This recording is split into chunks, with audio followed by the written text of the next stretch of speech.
讲师晚安。咱这时间出紧就会吼，咱就来开始吼。第一，约书之言，原来的原，原来的道哈。书法五九念你，你来的法，乍无非无上下垂。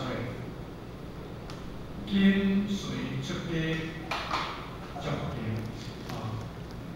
将难报德，其为传法度生活。弟子上纳得环境，未晓常无常其无上之悲，列为解说书法。无常者即是有常者即一切善恶诸法分别心也。这个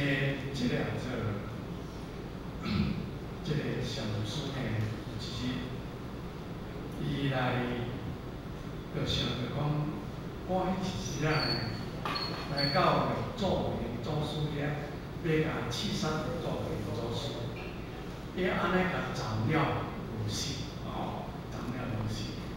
过来受到了祖元大师原谅我，叫我就出家修炼。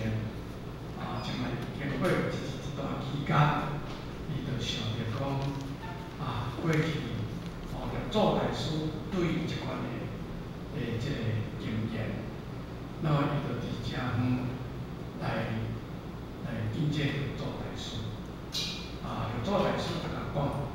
我已经量你诚久啦，你来遮慢来啊！我嘛无想讲你会遮慢来，你也今仔遮慢来所以即个就讲早无上下垂，因为我来上无礼，也毋知受着人的重用，将我来刺杀受着你来甲下垂。我今仔日呢，虽然是来出家来受这个苦行嘛将人报德，嘛我就当报你对我一番恩德。